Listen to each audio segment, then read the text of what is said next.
Bonjour les poissons et bienvenue sur votre escale Astro Tarot, guidance de vos énergies pour la lunaison du 11 mai au 10 juin 2021.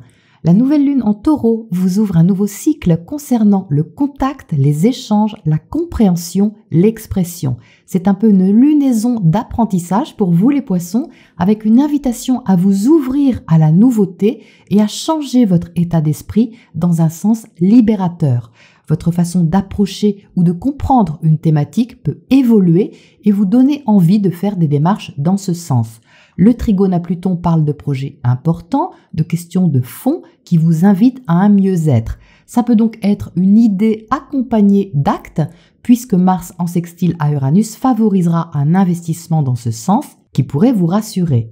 Mercure en trigone à Saturne sera aidant pour mettre les points sur les i de façon réaliste et favoriser les discussions et décisions familiales ou d'ordre privé.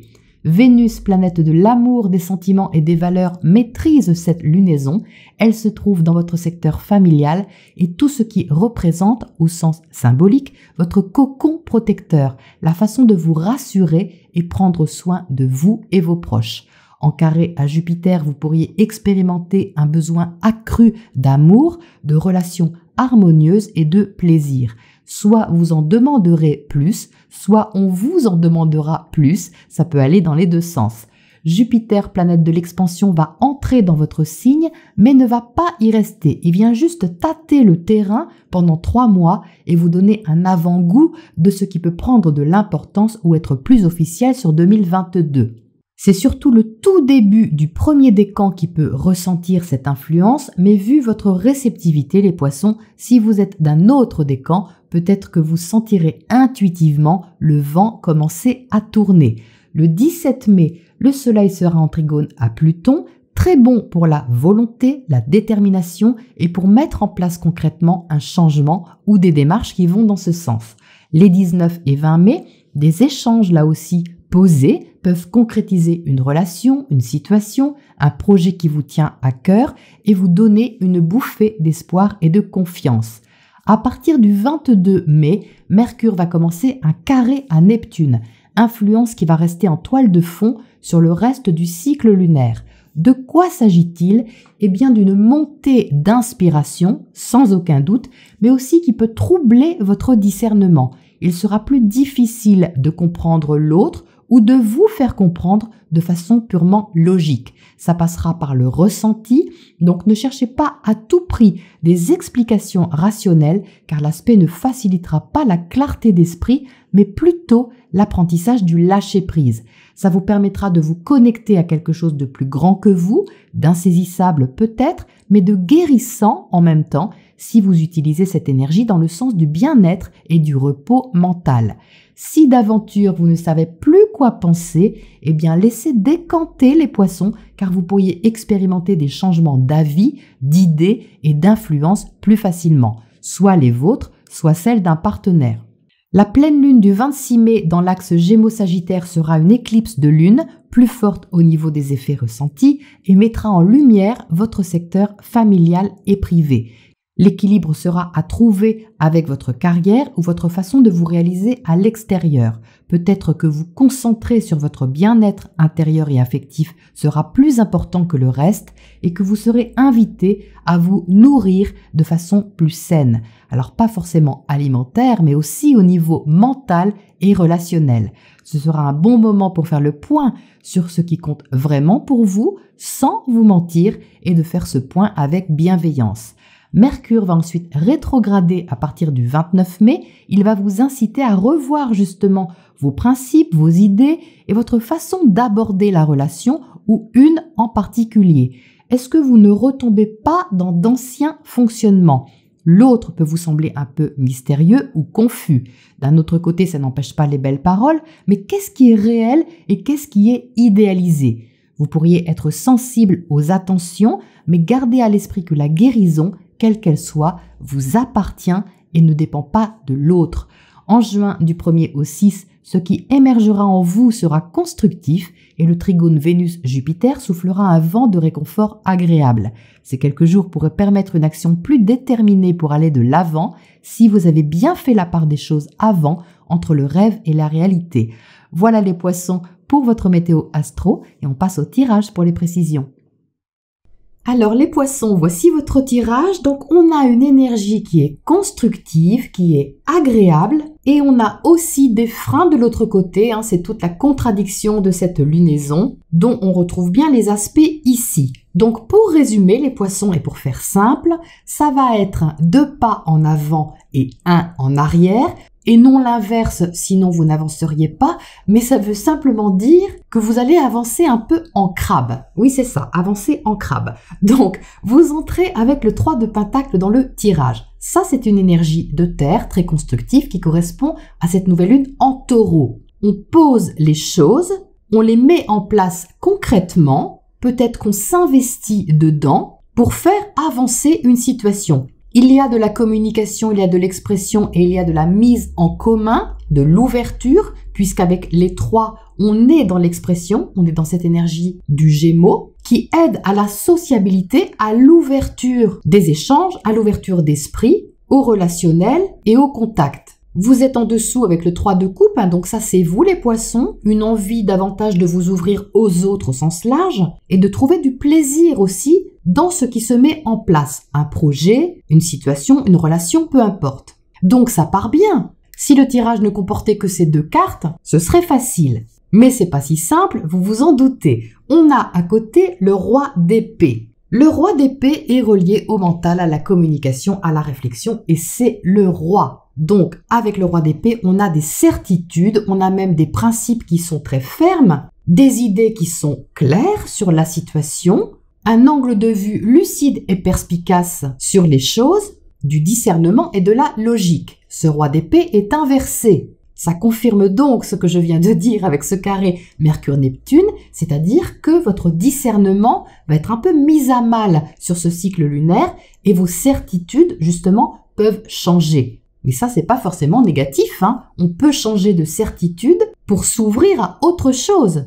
Donc tout ce qui vous semblait clair, les poissons, au niveau de votre vie, au niveau de la gestion de votre vie, parce que placé ici, c'est vraiment la façon de gérer votre vie en général, profession incluse. Donc peut-être que vous étiez sûr de quelque chose, d'une position, d'un statut, d'une façon de vous réaliser qui était plutôt claire pour vous, de vous montrer à l'extérieur, et que là, il y a autre chose qui se met en place ici, qui vous donne confiance d'une part, qui vous fait plaisir, mais qui vous demande aussi réflexion. Vous êtes au centre avec l'ermite. L'ermite, c'est vraiment la carte de l'introspection et ça correspond à ce Mercure qui va rétrograder. Alors ce carré Neptune-Mercure, j'insiste un peu parce que vous les poissons, vous allez être vraiment concernés par ça. Pourquoi ? Parce que Neptune, c'est votre planète maîtresse, d'une part. Deuxièmement, cette planète maîtresse se trouve chez vous, dans votre signe, donc vous êtes impacté. Ensuite, parce que Mercure, c'est la planète de la communication, de l'expression, mais c'est aussi la planète qui représente l'autre, c'est-à-dire pour vous, le conjoint, le partenaire, l'associé, votre façon de vous relier à quelqu'un en particulier. Donc ces 2 planètes qui se regardent un peu en coin, pour vous, c'est particulièrement significatif sur ce cycle lunaire. Donc je vais poster une vidéo dans quelques jours, je vous invite à la regarder pour que vous compreniez de quoi il s'agit parce que ce n'est pas forcément évident. Donc l'ermite au centre, c'est justement la recherche de clarté intérieure. Vous allez rechercher le discernement, on voit bien qu'ici en dessous du roi d'épée, vous allez chercher à comprendre les choses ou peut-être à comprendre quelqu'un en particulier. Mais peut-être les poissons que la compréhension purement rationnelle et logique ne va pas vraiment vous nourrir. C'est pas ça qui vous apporte de la joie ici. Au contraire, ça pourrait semer une sorte de confusion. Et vous, ce que vous êtes invité à faire justement, c'est vous nourrir, c'est faire progresser concrètement une situation sans être dans le rêve ou dans l'idéalisation. Vous voyez, vous êtes ici avec le 7 de coupe. Donc ça, c'est de l'idéalisation. C'est très agréable.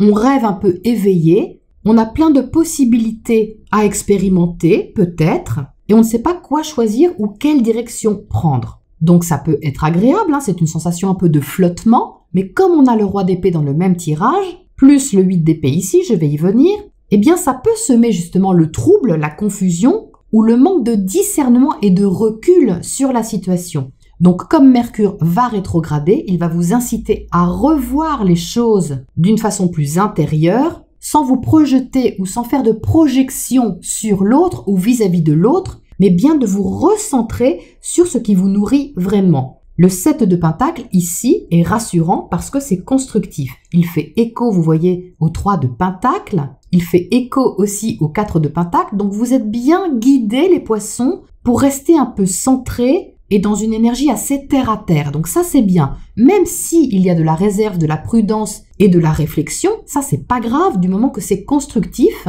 et que ça évolue de façon concrète. C'est ça qui est important. Et c'est ça que vous allez avoir à cœur et qui peut vous relier à ce qui est bon pour vous, justement. C'est vraiment ça l'invitation ici, c'est de vous nourrir de ce qui est bon pour vous, des actes qui sont bons pour vous, des relations qui sont bonnes pour vous, sans vous laisser influencer. Vous voyez qu'ici, de l'autre côté, vous avez le 8 d'épée. Donc ça, c'est le secteur relationnel qui peut être source de stress, peu importe la façon dont c'est expérimenté, peut-être tout simplement que c'est l'autre qui stresse, votre conjoint, partenaire, associé, ou que vous êtes plus sensible à ce que vit l'autre, le fait qu'il ne s'en sorte pas, le fait qu'il tourne en rond dans sa tête, ou le fait tout simplement qu'il ait des problèmes.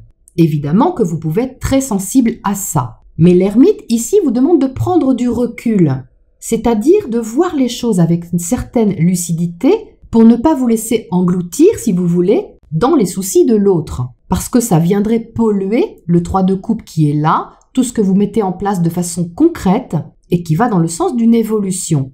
Donc ça ne veut évidemment pas dire être indifférent, pas du tout, mais juste garder la bonne distance pour vous protéger aussi et pour pouvoir continuer votre chemin, placer vos pions au fur et à mesure afin d'avancer, même si vous avancez en crabe. Donc la part des choses est bien à faire entre le rêve et la réalité. On a le rêve ici, on a la réalité là. Le roi d'épée symbolise aussi la réalité dans un sens beaucoup plus lucide et logique. Ça demande à être développé sur ce cycle lunaire, mais comme c'est inversé, ça peut prendre un certain temps. Donc ne passez pas aux conclusions trop vite, les poissons. Ne décidez rien à la hâte et attendez d'y voir un peu plus clair. Si vous prenez une décision importante, parce qu'il y a une décision sûrement importante à prendre sur ce cycle lunaire, faites-le avant le 22 mai et laissez infuser ensuite. Parce que si vous la prenez après, vous pourriez avoir plus de doutes à ce sujet. Si vous la prenez avant, ce sera constructif, même si ça peut vous travailler un petit peu pendant le cycle lunaire,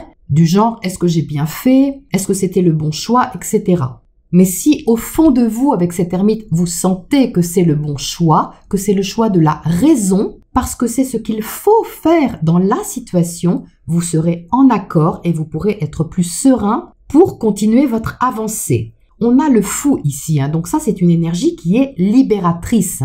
Il ne faut pas oublier que cette lunaison, elle demande à être libératrice pour vous. Elle est à côté d'Uranus. Le changement, la liberté, le renouveau, l'émancipation. Donc vous avez peut-être à lâcher quelque chose, peut-être même une façon de penser, c'est possible, mais ça va dans un sens libérateur, même si ce n'est pas confortable vis-à-vis du relationnel. Vous avez peut-être aussi à vous détacher de quelqu'un, c'est possible ici. Ça ne veut pas forcément dire d'abandonner la personne, mais juste de vous détacher d'une certaine toxicité qui peut d'une façon ou d'une autre polluer la relation, peu importe comment, pour retrouver quelque chose de beaucoup plus sain. C'est ça l'invitation. Donc le 4 de Pentacle qui est là fait suite au 3. Le 4 donne de la stature, de la prudence, de la réserve qui fait écho à l'ermite et qui correspond toujours à cette rétrogradation qui va avoir lieu. Je n'en ai pas parlé en intro, mais il y a Saturne qui va aussi rétrograder. Saturne est une planète de terre, de construction, de discipline. Et il va vous inciter à revoir aussi vos structures, à vous réorganiser pour intégrer justement ce qu'il y a à changer et à développer. Donc ce 4 de Pentacle parle de ça, de vous sécuriser, pas de vous fermer, mais juste de prendre soin de ce qui est rassurant pour vous, mais de passer par des actions qui sont vraiment concrètes, voire physiques, et pas forcément par des paroles, des recherches d'explications ou de communication qui tournent en rond. Ça ne va pas vous aider. Ce qui va vous aider, c'est le physique, c'est le corps, c'est le soin, c'est la guérison, c'est le plaisir que vous pouvez trouver dans les petites choses. Tout ça, ça va vraiment vous aider à prendre du recul et à ne pas vous laisser tirer vers le bas. Alors, on va éclairer tout ça. Qu'est-ce qu'on a à côté de ce 7 de coupe pour commencer? Ça, c'est un rêve. Donc, ça peut être un projet qui vous inspire. Ça peut être aussi une personne qui vous inspire. Mais vous n'avez peut-être pas toutes les données avec le 7 de coupe. On sort le 7 de coupe à côté du 7 de coupe. Donc, effectivement, vous n'avez pas toutes les données, je confirme. Celles que vous avez vous conviennent, mais ça demande à évoluer. Vous voyez, on a 7, 7, 7. Les 7 sont une énergie de yang, une énergie qui demande à être mise en action, à être développée et à évoluer. On peut même d'ailleurs ajouter ici qu'avec 3 fois le chiffre 7, il y a une force spirituelle en action, un voyage intérieur assez puissant. Donc là, en l'occurrence, si vous nourrissez un rêve, l'invitation est de bien faire la part des choses entre ce qui est réalisable ou pas. Qu'est-ce qu'on a d'autre dessus? Ah, on a le roi d'épée. Donc ça, c'est intéressant parce que vous voyez, c'est le même, sauf qu'ici, il est à l'endroit. Donc là, on en revient à ce que je disais tout de suite, c'est de prendre du recul justement sur tout ça, de prendre le temps aussi de faire la part des choses pour combiner les deux énergies de façon harmonieuse. Ce qui vous inspire et ce qui est réel. Très intéressant. Qu'est-ce qu'on a de l'autre côté sur ce 8 d'épée dans le secteur relationnel? Alors, on a le chariot qui sort inversé. Donc, le chariot étant relié au signe du cancer, on voit bien qu'ici, il y a quelque chose à faire avancer, mais que pour le moment, ça avance en crabe.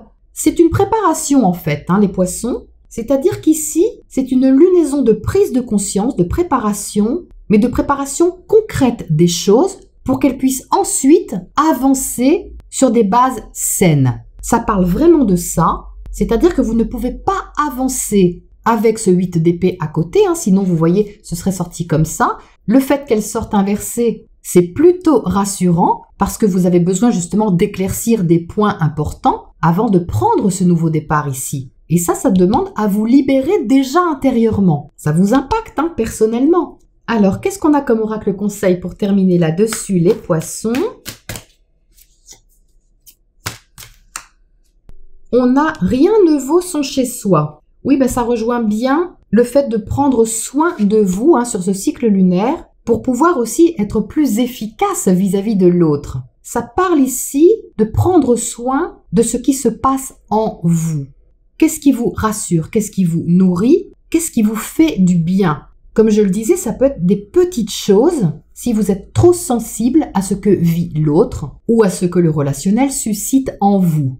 Pour rester dans cette énergie ouverte du 3 de coupe, il y a ce détachement à apprendre qui n'est pas facile parce que vous êtes un signe d'eau, donc très réceptif, mais qui ici vous incite à vous concentrer sur ce qui vous fait du bien et vous libère. Et ça passe par votre responsabilité, les poissons, celle de vous apporter ce qui vous fait sentir bien, sans attendre de l'extérieur ou dépendre de l'extérieur.